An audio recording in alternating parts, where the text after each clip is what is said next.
Not many rookies in sight alongside entering the buys, alongside having premiums that are still injured. There's a lot of mess in my side, and we got to find a way, or at least I've got to find a way to fix it up. Welcome back to another video, and in this video we'll be going through my round 13 trades as well as my VC and captaincy, and then going through and just basically figuring out where to go from here, because we got some rookies that aren't actually going to be playing, and we got a lot of guys that are at the end of their price cycle, even trending downwards, so we got to fix them up. And it's just utter chaos with this side, seeing a lot of blue dots alongside injuries, and that's not the best idea. So anyway, let's jump into this video. So this is the side at the moment, 13 trades, still got to do some trades. Cleary's got to go. That's pretty much a given at this point. I think Ashcroft has got to go as well. And that pretty much presents us with an idea of getting someone in, like a Caldwell, I think could work, along, because he's averaging 118 in the role that he's got, and we've seen the averages as well alongside when we do the fancy, and his averages pretty much stick thin, or stick fat, I should say, when we look at the SuperCoach as well. So that could just leave me with Peddler as well, getting Peddler in, and that would basically be getting a one up, one down, which is probably almost a really concise way of looking at it, because I don't think there's another way in which I can grab up another premium per se, unless, let me just do this. This looks really dumb, but let's just see if at 521.8k, can I get De Koning in for the likes of, no, I cannot. So there's not really anyone that I like the look of per se, that I could go Kennedy or something like that. But yeah, there's not really many that I like the look of too much. I could also go down the path of just getting Sheldrick. Would be a round 14 guy, but round 14 isn't too fraught with too much danger at the moment. If we would just go instead of you, let's go reset that.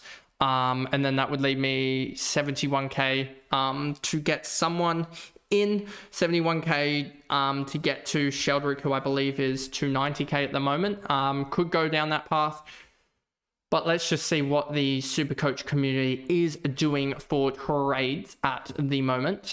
So a lot of people are trading in Angus Clark, obviously, Peddler as well being traded in quite a lot, Bontempelli being traded in quite a lot as well. You could look down that path as well if you were to go, instead of Caldwell, to like a you could, I think I can go this, which would be interesting. I think that would leave me with 130k outstanding, and on 30k outstanding, I could go Roberts down to Sheldrick, which would be kind of a sideways trade in a way. It would basically be upgrading Roberts to Bontempelli, and then Ashcroft to Sheldrick, and then a Cleary to a Peddler. You're kind of sideways in quite a lot, so that's why I don't like it as much compared to just to a Caldwell, which is basically Caldwell's going to score more than Ashcroft, I think, pretty much.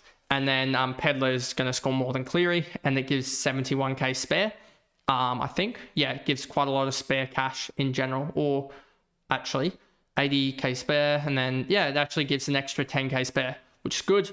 No McCarthy this week. This is now recorded after I've realized that McCarthy isn't playing, so there's that.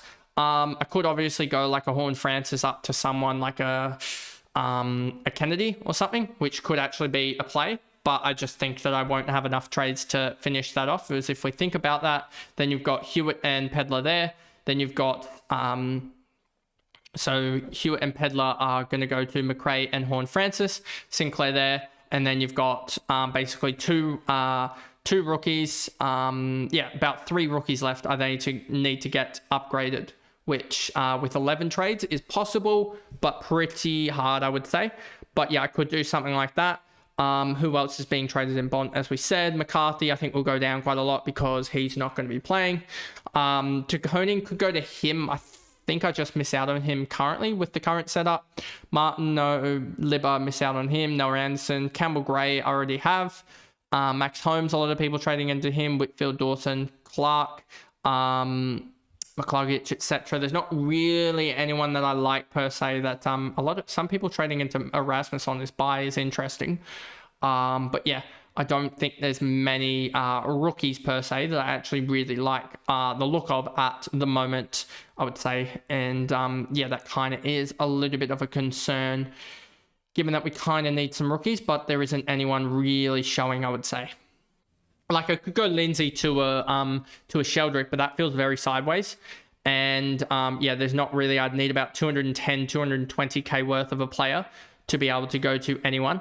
And there just isn't, I would say, a way to go to anyone in particular. Yeah, so it really is a little bit of a stuck situation. But I think just doing these sets of trades here, getting Peddler over, I mean, there's not really any other rookies if we look at the SuperCoach, and then we go to break evens, and we go to here, and then we go and simplify this down to below 150k or so, and you see that there isn't really anyone that's gonna actually play and have a really low break even that is usable, I would say, because yeah, there's quite a lot of guys on two games that aren't gonna actually play that we can't really look at, and then quite a lot of guys at one game here. So yeah, we're kind of a little bit stuck there, but I genuinely do think that Peddler and the likes of Caldwell is probably the best bet. It gives us 71k next week to be able to upgrade probably a Lindsay and a